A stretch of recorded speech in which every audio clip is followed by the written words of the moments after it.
ಒಂದೊಂದು ಗಂಟೆಗೂ ಕೂಡ ಎಷ್ಟೊಂದು ಆತಂಕ ಸೃಷ್ಟಿ ಮಾಡ್ತಾ ಇದ್ದಾರೆ ಅಂತ ಹೇಳಿದ್ರೆ ನಿನ್ನೆಯ ಒಂದು ಬೆಳವಣಿಗೆನೇ ಸಾಕ್ಷಿ. ನಿನ್ನೆ ನಡುರಾತ್ರಿ ನಾನು ಮತ್ತು ಸಮೀರ್ ನಾವು ಮಾತಾಡಬೇಕಾದ್ರೆ ಪಾಪ ಅವರ ತಾಯಿ, ವಯಸ್ಸಾದಂತಹ ತಾಯಿ ಮತ್ತು ಈಗ ತಾನೇ ಮದುವೆ ಆದಂತಹ ಸಮೀರ್ ಅವರ ಅಕ್ಕ ಅವರು ಕೂಡ ಜೊತೆಗಿದ್ರು.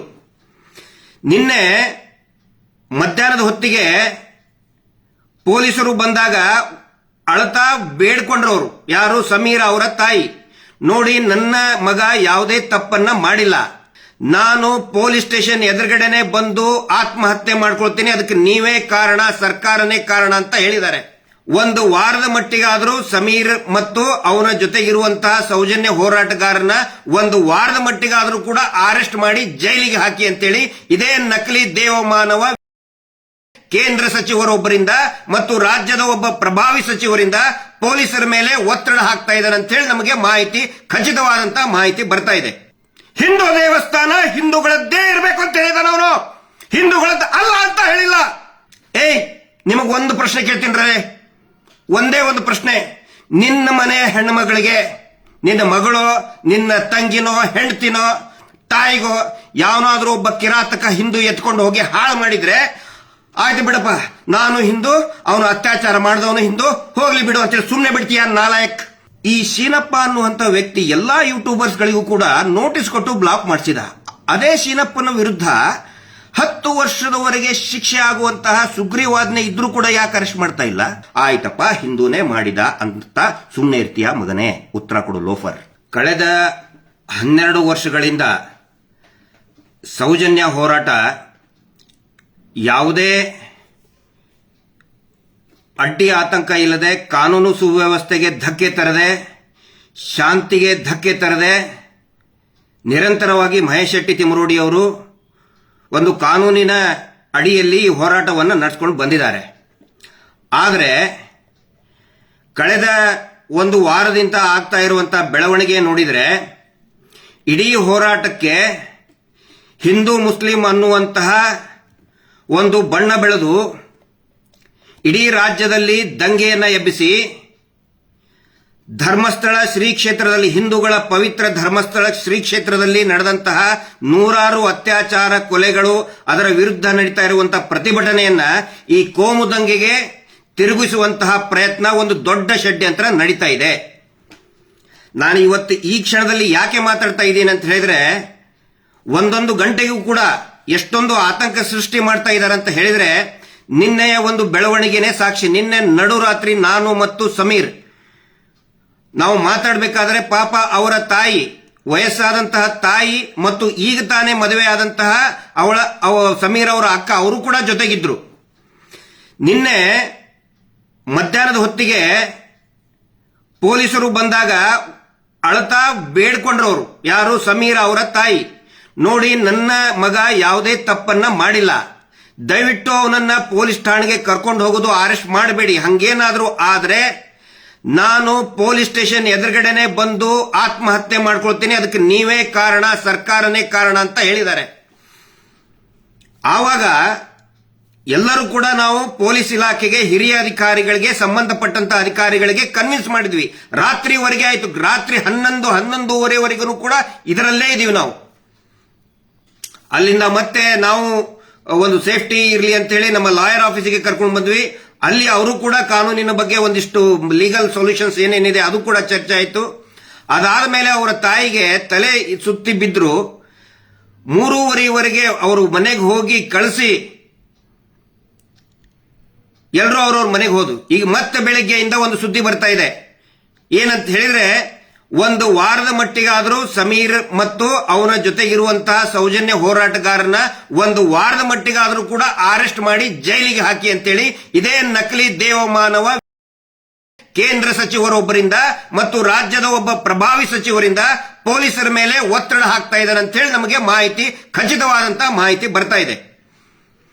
ಇದನ್ನು ನಾನು ಯಾಕೆ ಹೇಳ್ತಾ ಇದ್ದೀನಿ ಅಂತ ಹೇಳಿದ್ರೆ, ಪ್ರತಿಯೊಂದನ್ನು ಕೂಡ ಪಬ್ಲಿಕ್ ಡೊಮೇನ್ ಅಲ್ಲಿ ಇರಲಿ, ಸಾರ್ವಜನಿಕರಿಗೆ ಗೊತ್ತಾಗ್ಲಿ ಏನು ನಡೀತಾ ಇದೆ ಅಂತ ಹೇಳಿ, ಈ ರಾಜ್ಯದಲ್ಲಿ ಈ ವ್ಯವಸ್ಥೆಯಲ್ಲಿ ಏನು ನಡೀತಾ ಇದೆ ಅಂತ ಹೇಳಿ ಗೊತ್ತಾಗ್ಲಿ. ಪದೇ ಪದೇ ಹಿಂದೂ ಮುಸ್ಲಿಂ ಅಂತ ಮಾಡ್ತಾ ಇದ್ರಿ. ಮಹೇಶ್ ಶೆಟ್ಟಿ ತಿಮರೋಡಿ ಅವರು ಇವತ್ತಿಗೂ ಕೂಡ ಅವರು ಯಾವಾಗಿಂತ ಅವ್ರಿಗೆ ಜ್ಞಾನ ಬಂದಿದೆ ಅವತ್ತಿನಿಂದನೂ ಇವತ್ತಿನವರೆಗೆ ಭಗವದ್ಧ್ವಜವನ್ನ ಮನೆಯಲ್ಲಿಟ್ಟು ಪೂಜೆ ಮಾಡ್ತಾರೆ. ಬರೀ ಹೆಗಲ್ ಮೇಲೆ ಹಾಕೊಳ್ಳೋದಲ್ಲ, ಕೇಸರಿಯನ್ನ ಮನೆಯಲ್ಲಿಟ್ಟು ಪೂಜೆ ಮಾಡುವಂತಹ ವ್ಯಕ್ತಿ ಮಹೇಶ್ ಶೆಟ್ಟಿ ತಿಮರೋಡಿ. ಹಿಂದೂ ವಿರೋಧಿನ ಅವರು. ಸಮೀರ್ ಏನಂತ ಮಾತಾಡಿದ್ರು, ಒಂದಿಷ್ಟು ಜನಕ್ಕೆ ಬಿಸ್ಕೆಟ್ ಎಸೆದು ಹಿಂದೂ ಮುಸ್ಲಿಂ ಅಂತ ಮಾಡ್ತಾ ಇದ್ರಿ. ದೇವಸ್ಥಾನ, ಹಿಂದೂ ದೇವಸ್ಥಾನದ ಬಗ್ಗೆ ಮಾತಾಡಿದ ಸಮೀರ್ ಅಂತ ಹೇಳ್ತಾ ಇದ್ರಿ. ಏನ್ ಮಾತಾಡಿದ ಸಮೀರ್? ಹಿಂದೂ ದೇವಸ್ಥಾನ ಹಿಂದೂಗಳದ್ದೇ ಇರಬೇಕು ಅಂತ ಹೇಳಿದಾನ ಅವನು, ಹಿಂದೂಗಳದ್ದು ಅಲ್ಲ ಅಂತ ಹೇಳಿಲ್ಲ. ನಾಚಿಕೆ ಆಗ್ಬೇಕು ನಿಮಗೆ.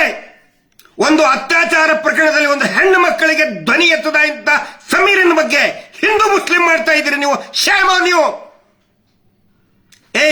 ನಿಮಗ್ ಒಂದು ಪ್ರಶ್ನೆ ಕೇಳ್ತೀನಿ, ಒಂದೇ ಒಂದು ಪ್ರಶ್ನೆ. ನಿನ್ನ ಮನೆ ಹೆಣ್ಣು ಮಗಳಿಗೆ, ನಿನ್ನ ಮಗಳು, ನಿನ್ನ ತಂಗಿನೋ ಹೆಂಡತಿನೋ ತಾಯಿಗೋ ಯಾವನಾದ್ರೂ ಒಬ್ಬ ಕಿರಾತಕ ಹಿಂದೂ ಎತ್ಕೊಂಡು ಹೋಗಿ ಹಾಳು ಮಾಡಿದ್ರೆ ಆಯ್ತು ಬಿಡಪ್ಪ, ನಾನು ಹಿಂದೂ, ಅವನು ಅತ್ಯಾಚಾರ ಮಾಡಿದವನು ಹಿಂದೂ, ಹೋಗ್ಲಿ ಬಿಡು ಅಂತೇಳಿ ಸುಮ್ಮನೆ ಬಿಡ್ತೀಯ ನಾಲಾಯಕ್? ಒಬ್ಬ ಮುಸಲ್ಮಾನ ಹೆಣ್ಣು ಮಗಳನ್ನ ಒಬ್ಬ ಮುಸಲ್ಮಾನ್ ಕಿರಾತಕ ಎತ್ಕೊಂಡು ಹೋಗಿ ಅತ್ಯಾಚಾರ ಮಾಡಿ ಹಾಳು ಮಾಡಿದ್ರೆ ಆಯ್ತು ಬಿಡಪ್ಪ, ಮುಸಲ್ಮಾನೇ ಮಾಡಿದ ಬಿಡು ಅಂತ ಯಾರಾದ್ರೂ ಸುಮ್ಮನೆ ಬಿಡ್ತಾರ?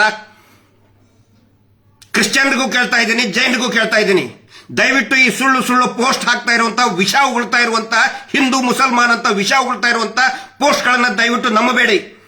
ಸಮೀರನ್ ಮೇಲೆ ಸೋಮೋಟೋ ಕೇಸ್ ಹಾಕ್ತಿರಲ್ಲ ನೀವು, ಸ್ವಯಂ ಪ್ರೇರಿತ ದಾಖಲೆ, ದೂರು ದಾಖಲೆನ ಮಾಡಿದ್ರಲ್ಲ, 299 ಅರೆಸ್ಟ್ ಮಾಡೋದಕ್ಕೆ ಬರೋದಿಲ್ಲ. ಸುಪ್ರೀಂ ಕೋರ್ಟಿನ ಆದೇಶ ಇದೆ, ಸುಪ್ರೀಂ ಕೋರ್ಟಿನ ಆದೇಶ ಇದೆ. ಆದರೂ ಕೂಡ ನಿನ್ನೆ ಪೊಲೀಸರು ಬಂದು ಅರೆಸ್ಟ್ ಮಾಡಕ್ ಬಂದಿದ್ರಿ.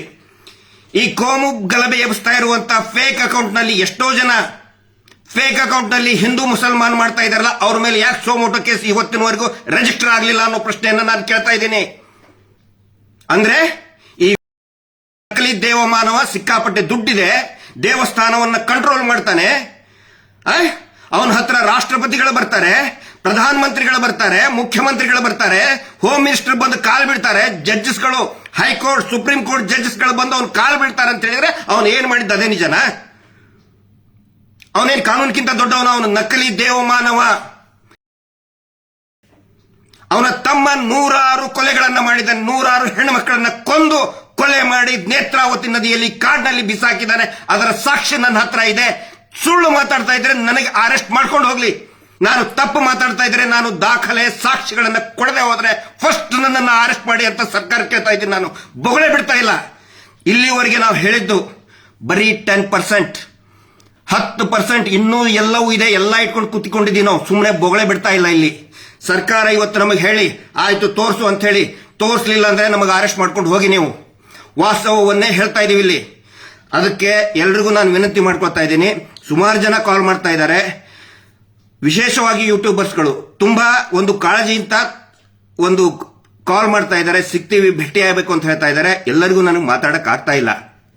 ಇನ್ನು ಸ್ವಲ್ಪ ಹೊತ್ತಿನಲ್ಲೇ ಸಮೀರ್ಗೆ ಬಳ್ಳಾರಿ ಕರ್ಕೊಂಡು ಹೋಗ್ಬೇಕು. ಇಲ್ಲಿ ನಮಗೆ ಮತ್ತೆ ಪೊಲೀಸರಿಗೆ ಯಾವುದೇ ಸಂಘರ್ಷ ಇಲ್ಲ. ಇವ್ರು ಏನ್ ಮಾಡ್ತಾ ಇದ್ದಾರೆ, ನಾವು ಪೊಲೀಸರ ಅಗೇನ್ಸ್ಟ್ ಮಾತಾಡಬೇಕು, ನಾವು ಆಂಟಿ ಪೊಲೀಸ್ ಅಂತ ತೋರಿಸಬೇಕು, ಆನಂತರ ನಾವು ಮೀಡಿಯಾ ವಿರುದ್ಧ ಮಾತಾಡಬೇಕು, ನಾವು ಮತ್ತೆ ಮೀಡಿಯಾ ಅಗೇನ್ಸ್ಟ್ ಅಂತ ತೋರಿಸಬೇಕು ಅನ್ನುವಂತಹ ಒಂದು ವಾತಾವರಣ ಸೃಷ್ಟಿ ಮಾಡ್ತಾ ಇದ್ದಾರೆ. ನಮಗೆ ಪೊಲೀಸರಿಗೆ ಯಾವುದೇ ಸಂಘರ್ಷ ಇಲ್ಲ. ನಮ್ಮ ಹೋರಾಟ ಪೊಲೀಸರ ವಿರುದ್ಧ ಇಲ್ಲ, ಅಥವಾ ಯಾವುದೇ ರಾಜಕೀಯ ಪಕ್ಷದ ಸಿದ್ಧಾಂತದ ವಿರುದ್ಧನೂ ಕೂಡ ಖಂಡಿತ ಇಲ್ಲ, ಮಾಧ್ಯಮಗಳ ವಿರುದ್ಧನೂ ಕೂಡ ಇಲ್ಲ. ಆದರೆ ಅನೇಕ ಜನ ಯೂಟ್ಯೂಬರ್ಸ್ಗಳು ಇವತ್ತು ಈ ಹೋರಾಟದ ಶಕ್ತಿಯಾಗಿ ಮುಂದೆ ನಿಂತ್ಕೊಂಡಿದ್ದಾರೆ. ಅವರೆಲ್ಲರಿಗೂ ನಾನು ಹೇಳ್ತಾ ಇದ್ದೀನಿ, ದಯವಿಟ್ಟು ಇನ್ನೂ ಹೆಚ್ಚಾಗಿ ಮಾತಾಡಿ, ಮತ್ತು ಪ್ರತಿಯೊಬ್ಬ ಜನಸಾಮಾನ್ಯನು ಕೂಡ ಮಾತಾಡಿ. ಇದು ಬರೀ ನಮ್ಮ ಪ್ರತಿಷ್ಠೆ ಅಲ್ಲ, ನಾವೇ ಮಾತಾಡ್ಬೇಕಂತಿಲ್ಲ, ನಾವೇ ಮಾತಾಡ್ತಾ ಇದೀವಿ. ದಯವಿಟ್ಟು ಇನ್ನು ಮೇಲೆ ಪ್ರತಿಯೊಬ್ಬ ಜನಸಾಮಾನ್ಯನು ಕೂಡ ಪ್ರಶ್ನೆ ಕೇಳಿ, ಈ ವ್ಯವಸ್ಥೆಗೆ ಕೇಳಿ. ಸಮೀರ್ ಮೇಲೆ ಸೆಕ್ಷನ್ 299 BNS ಅರೆಸ್ಟ್ ಮಾಡೋ ಹಂಗೆ ಇಲ್ಲ, ಆದ್ರೂ ಕೂಡ ಬಂದ್ ಹೋಗಿ ಅಂತ ಇದ್ದಾರೆ. ನಾವು ಹೋಗ್ತೇವೆ. ಪೊಲೀಸರಿಗೆ ನಾನು ಮಾತು ಕೊಟ್ಟಿದ್ದೀನಿ, ಸಮೀರನ್ನು ನಾನು ಕರ್ಕೊಂಡು ಬಂದೇ ಬರ್ತೀನಿ. ಮತ್ತೆ ಪೊಲೀಸರು ಕೂಡ ತುಂಬಾ ಚೆನ್ನಾಗಿ ಸ್ಪಂದನೆ ಮಾಡಿದ್ದಾರೆ. ಅಲ್ಲಿ ಇರುವಂತಹ ಠಾಣಾಧಿಕಾರಿ ಇರ್ಬೋದು, ಬಳ್ಳಾರಿ ಅವರು ಇರ್ಬೋದು, ಹಿರಿಯ ಅಧಿಕಾರಿಗಳಿರ್ಬೋದು, ಮತ್ತು ಕರ್ಕೊಂಡು ಬಂದಂತ ನಿನ್ನೆ ನಮ್ಮ ಜೊತೆಗಿದ್ದಂತ ಎಲ್ಲಾ ಸ್ಟಾಫ್ಗಳು ಕೂಡ, ಬಳ್ಳಾರಿ ಪೊಲೀಸರು ಇರ್ಬೋದು, ಜಿಗಣಿ ಇರ್ಬೋದು, ಎಲ್ಲರೂ ಕೂಡ ಚೆನ್ನಾಗಿ ವರ್ತನೆ ಮಾಡಿದ್ದಾರೆ. ಆದ್ರೆ ನೋಡಿ, ಈ ಶೀನಪ್ಪ ಅನ್ನುವಂತ ವ್ಯಕ್ತಿ ಎಲ್ಲಾ ಯೂಟ್ಯೂಬರ್ಸ್ ಗಳಿಗೂ ಕೂಡ ನೋಟಿಸ್ ಕೊಟ್ಟು ಬ್ಲಾಕ್ ಮಾಡಿಸಿದ. ಅದೇ ಶೀನಪ್ಪನ ವಿರುದ್ಧ 10 ವರ್ಷದವರೆಗೆ ಶಿಕ್ಷೆ ಆಗುವಂತಹ ಸುಗ್ರೀವಾಜ್ಞೆ ಇದ್ರೂ ಕೂಡ ಯಾಕೆ ಅರೆಸ್ಟ್ ಮಾಡ್ತಾ ಇಲ್ಲ? ಯಾಕೆ ಅರೆಸ್ಟ್ ಮಾಡ್ತಾ ಇಲ್ಲ? ಯಾಕೆ ಅವ್ನು ಕರ್ಸ್ಕೊಳ್ಳಿಲ್ಲ ಪೊಲೀಸ್ ಸ್ಟೇಷನ್ಗೆ? ಇವ್ರು ಮಾಡ್ತಾ ಇರೋ ಮೀಟರ್ ಬಡ್ಡಿ ದಂಧೆಯಿಂದ ಊರೂರಲ್ಲಿ ಹೆಣಗಳ ಬೀಳ್ತಾ ಇದೆ. ಇದೇ ಧರ್ಮೋದ್ಯಮ ಇರುವಂತಹ ಒಂದು ಡ್ರಾಮಾ ಕಂಪನಿ, ಡ್ರಾಮಾ ಅಭಿವೃದ್ಧಿ ಯೋಜನೆ, ಗ್ರಾಮ ಅಭಿವೃದ್ಧಿ ಯೋಜನೆ, ಅದರಿಂದ ಊರೂರಲ್ಲಿ ಜಗಳ ಆಗ್ತಾ ಇದೆ ರೀ. ಆತ್ಮಹತ್ಯೆ ಆಗಿದೆ. ಇಲ್ಲೇ ಚಿಕ್ಕಬಳ್ಳಾಪುರದಲ್ಲಿ ಒಬ್ಬ 2 ವರ್ಷದ ನವ ವಿವಾಹಿತೆ ಅರ್ಪಿತಾ ಅನ್ನೋಂಥವ್ರು ಊರಲ್ಲಿ ಹಾಕೊಂಡಿದ್ದಾರೆ. ಫೋಟೋ ಕೂಡ ಕಳಿಸಿದೀವಿ ನಾವು. ಯಾಕೆ ಅರೆಸ್ಟ್ ಮಾಡ್ತಾ ಇಲ್ಲ? ಯಾಕೆ ಅರೆಸ್ಟ್ ಮಾಡ್ತಾ ಇಲ್ಲ ಅವನ್ನ? ಯಾಕೆ ತನಿಖೆ ಆಗ್ತಾ ಇಲ್ಲ? ಕಾನೂನ್ಗಿಂತ ದೊಡ್ಡವನ? ಸಂವಿಧಾನಕ್ಕಿಂತ ದೊಡ್ಡವರಾದ್ರೆ ಎಲ್ಲಾದ್ರು? ಇದನ್ನ ನಾನು ಕೇಳ್ತಾ ಇದ್ದೀನಿ. ಪಾಪ ಸಮೀರ್ ಒಂದು ನ್ಯಾಯದ ಆಗ್ರಹ ಮಾಡಿದ್ದಕ್ಕೆ ಅವನ ಮೇಲೆ ಸೋಮೋಟೋ ಅಂದ್ರೆ ಸ್ವಯಂ ಪ್ರೇರಿತ ದೂರು ದಾಖಲು ಮಾಡಿದ್ರಿ. ಸುಗ್ರೀವಾಜ್ಞೆಯಲ್ಲಿ 11-12 ಜನ ಹೆಣ್ಮಕ್ಳು ಕಂಪ್ಲೇಂಟ್ ಕೊಟ್ಟರು. ಆ ಚೀನಪ್ಪನ ಮೇಲೆ, ಅನಿಲ್ ಕುಮಾರ್ ಮೇಲೆ, ಮೀಟರ್ ಬಡ್ಡಿ ದಂಧೆ ಮಾಡ್ತಿರುವಂತ ಅನಿಲ್ ಕುಮಾರ್ ಮೇಲೆ ಯಾಕೆ ಅರೆಸ್ಟ್ ಮಾಡಿಲ್ಲ? ಆ ಪ್ರಶ್ನೆ ನಾವು ಕೇಳ್ತಾ ಇದ್ದೀವಿ. ದಯವಿಟ್ಟು ಎಲ್ರಿಗೂ ಒಂದು ವಿನಂತಿ ಮಾಡ್ತಾ ಇದ್ದೀನಿ. ಇವತ್ತು ಸಾಯಂಕಾಲದವರೆಗೆ ಏನಾಗುತ್ತೋ ಅನ್ನೋದು ಗೊತ್ತಿಲ್ಲ. ಈಗ 1 ಗಂಟೆಯಲ್ಲಿ ಸಮೀರ್ ಅವ್ರನ್ನ ನಾನು ಕರ್ಕೊಂಡು ಹೋಗ್ತಾ ಇದ್ದೀನಿ. ಏನೇನು ಪ್ರಿಕಾಷನ್ ತಗೋಬೇಕು ಅದೆಲ್ಲಾ ಪ್ರಿಕಾಷನ್ಗಳನ್ನ, ಕಾನೂನಿನ ಪ್ರಿಕಾಷನ್ಗಳನ್ನ ನಾವು ತಗೊಳ್ತೀವಿ. ಓಡಿ ಹೋಗುವಂತದ್ದೇನಿಲ್ಲ ಇಲ್ಲಿ. ನಾನು ಯಾಕೆ ಇಷ್ಟೊಂದು ಇದು ಮಾಡ್ತಾ ಇದ್ದೀನಿ ಅಂದ್ರೆ, ನಾನು ವೈಯಕ್ತಿಕವಾಗಿ ಮತ್ತು ಈ ಹೋರಾಟಗಾರರು ಜೈಲಿಗೆ ಹೋಗೋದಕ್ಕೆ ನಾವು ಹೆದರ್ಕೊಂಡಿಲ್ಲ. ಪಾಪ ಆ ಹುಡುಗ ಈಗ ಇನ್ನು 20-21 ವರ್ಷ. ಅವ್ರ ತಾಯಿನೂ ಕೂಡ ಬಹಳ ವೆರಿ ಸಿಂಪಲ್ ಫ್ಯಾಮಿಲಿ. ಅದು ಹಿಂದೂ ಧರ್ಮದ ಬಗ್ಗೆನೂ ಗೌರವ ಇದೆ, ಇಸ್ಲಾಂ ಧರ್ಮದ ಬಗ್ಗೆನೂ ಆ ವ್ಯಕ್ತಿಗೆ ಗೌರವ ಇದೆ, ಕ್ರಿಶ್ಚಿಯನ್ ಧರ್ಮದ ಬಗ್ಗೆನೂ ಗೌರವ ಇದೆ ಆ ವ್ಯಕ್ತಿಗೆ. ಅವನು ಒಬ್ಬ ಭಾರತೀಯಾಗಿ ಕೆಲಸ ಮಾಡ್ತಾ ಇದ್ದಾನೆ, ಒಬ್ಬ ಕನ್ನಡಿಗಾಗಿ ಮಾಡ್ತಾ ಇದ್ದಾನೆ. ಪಾಪ ಅಂತ ಹುಡುಗನ್ನ ಜೈಲಿಗೆ ಹಾಕಬೇಕು ಅಂತ ಹೇಳಿ, ಜೈಲಿಗೆ ಹಾಕಲೇಬೇಕು ಅಂತ ಹೇಳಿ ಈ ನಕಲಿ ದೇವಮಾನವ ಸರ್ಕಾರದಿಂದ ಒತ್ತಡ ತರ್ತಾ ಇದ್ದಾನೆ. ಹಿಂಗಾಗಿ ಈ ವಿಷಯವನ್ನ ನಾನು ಸಾರ್ವಜನಿಕರ ಗಮನಕ್ಕೆ ತರ್ತಾ ಇದ್ದೀನಿ. ನಾವು ಯಾರು ಎಲ್ಲಿ ಓಡಿ ಹೋಗಲ್ಲ. ಸಮೀರ್ ಆಗ್ಲಿ, ನಾವಾಗ್ಲಿ ಯಾರು ಕೂಡ ಎಲ್ಲಿ ಓಡಿ ಹೋಗಲ್ಲ. ಪೊಲೀಸರ ಮುಂದೆ ಹಾಜರಾಗ್ತೀವಿ. ಏನಾದರೂ ವ್ಯತ್ಯಾಸ ಆದ್ರೆ ಈ ಸರ್ಕಾರನೇ ಹೊಣೆ ಆಗುತ್ತೆ. ಆಸ್ ಇಟ್ ಈಸ್ ನಾನು ಹೇಳ್ತಾ ಇದ್ದೀನಿ. ಒನ್ಸ್ ಅಗೇನ್ ನಾನು ಪ್ರಶ್ನೆ ಕೇಳ್ತಾ ಇದ್ದೀನಿ.